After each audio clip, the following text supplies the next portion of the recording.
afternoon, everyone, and thank you all for being here. I am joined with the Honorable Mayor Brandon Scott, Acting Director of DPW Matt Goldbach, and City Administrator Chris Shorter. On April 23rd, DPW worker Davon Mason was fatally shot and 38-year-old co-worker was seriously injured. The initial information we received was not only heart-wrenching, but also shocking to the conscience as we learned the two were actually on duty servicing the citizens of Baltimore. Our hearts and prayers are not only with the families and the victims and their families, but also friends and co-workers as well. As a result of the great police work from our homicide detectives, I am pleased to announce that we have arrested the suspect who is responsible for this heinous act of violence. Last night, 32-year-old Pierre Foster, Jr. of the 1000 block of Reverdy Road was taken into custody while he was in the 5400 block of York Road, only blocks away from where this incident occurred. Foster was arrested without incident and is now at central booking. However, this investigation has not concluded. We are asking for any witnesses that were present during the time of this incident to please contact our homicide detectives at 410-396-2100. Again, I want to thank our detectives that have been working diligently on this case as they helped bring a sense of closure to the victim's family, friends, and co-workers. Whenever a tragedy of senseless violence strikes our city, we are reminded that mothers and fathers, children, and communities are left grieving, trying to figure out how to continue on. Every life lost to senseless violence is a grim reminder of the impact that these heartbreaking tragedies have on our families and communities in Baltimore. And we must reduce violent crime in Baltimore City, which is a responsibility that falls on the police and the good residents of Baltimore together. To the men and women of the Baltimore Police Department, your job is not easy as you wake up every day to protect and serve this great city, and you do it with great pride and great professionalism.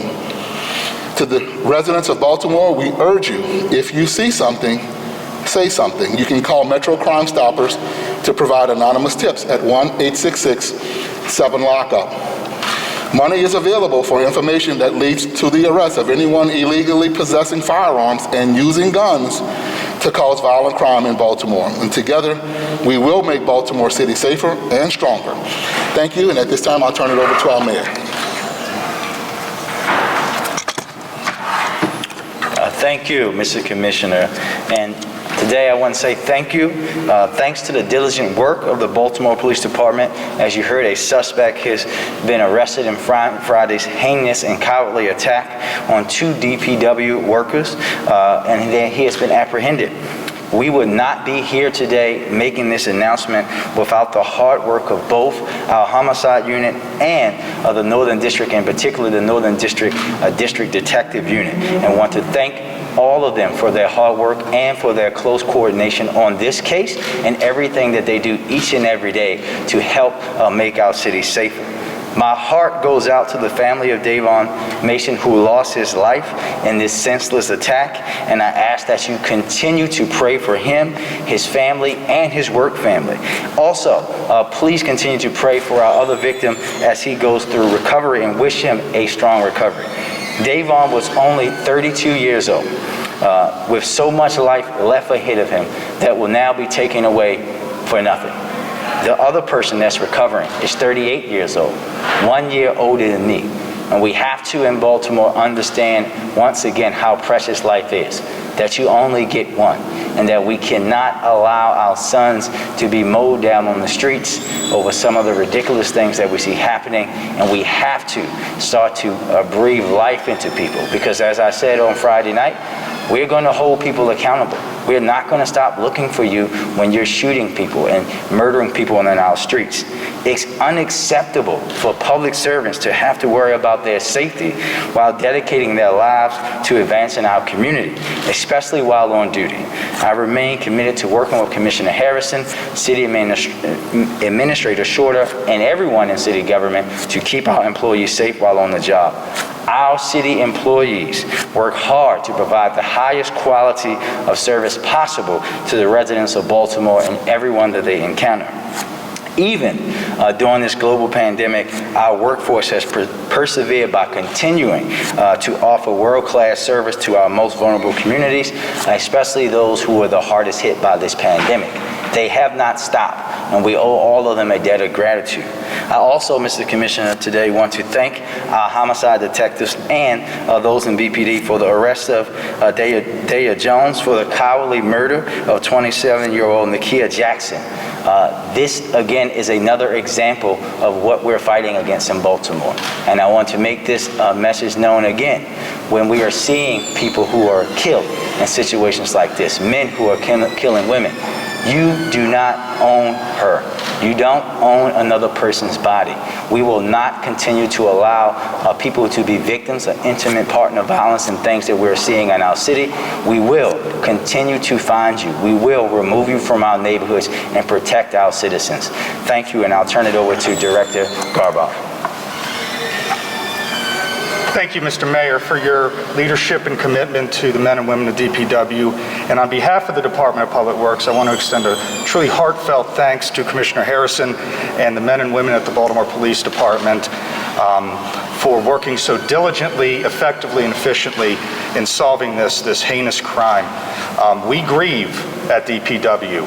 I was with the men and women at the yard where Davon worked just the other day, and it's visible that this has left a hole.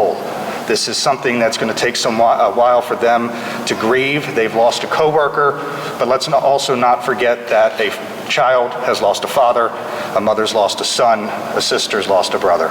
So I thank the BPD for all of their work on this and for helping us bring closure and bringing to justice the killer of this heinous act. Thank you. Thank you, Director. This time we'll take a few questions. Do you believe that this was a targeted shooting against the employees or the department as a whole? Well, first of all, thank you for that. And it's still under investigation. We don't quite know exactly if it was targeted against any one person or which person. We speculate that that's a possibility. It's still under investigation, and that's why I said in my remarks that we're still investigating, and we need information from anyone who was out there who would have seen something, heard something, or who now knows something. This might be a question for DPW, but was this a normal rate that Mason was on? Usually on this route? The crew works out of our downtown operations unit, so they don't do routine services. They actually patrol and remove the corner trash cans. So that's what this crew was working on. Commissioner Harrison, was there a third person in the vehicle, the city vehicle, when this happened? Well, we're still investigating. There were two people in the vehicle when the perpetrator fired into the vehicle and shot. Both people, one injured, one died from his injuries. And so we're still investigating, and what we need now is for anyone who was out there who would have seen something or knows something or who would have heard something to please call us right away, and you can do it anonymously by calling Crime Stoppers. And so, we're still looking for answers to many questions. Although we're pleased that we've made this one arrest, we're still investigating this case. Do you believe, so is it clear that these guys were in this area as part of their route or for their job, or were they headed somewhere else? Okay. And so that is a part of what the city will be working with our homicide detectives on, seeing that's something that will be a part of the investigation that DPW and BPD will be working on, and we're not at liberty to give out that kind of information today, but I know Director Garbach and his team is going to work with the police department to make sure that they have all the information necessary.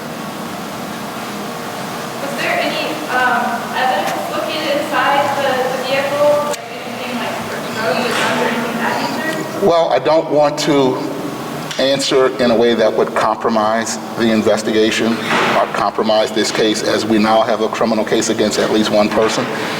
We had enough evidence through the totality of evidence collected and all the evidentiary tactics and techniques that we deployed that night to have enough probable cause to secure a warrant for the arrest.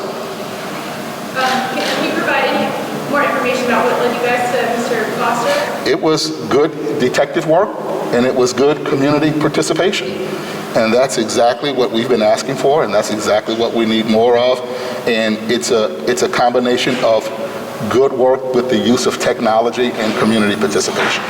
Was he known to police suspect? Yes, he was. Did you go into that? Well, he was known to the officers who work in that district, and without, like I said, without compromising this investigation and revealing more that would compromise it, when they saw him, they recognized him. Okay? Thank you all. All right, thank you all. Mayor, one other question, sort of unrelated. Can you provide any more details about the Vice President's visit tomorrow? No, ma'am, I cannot. All right, thank you all.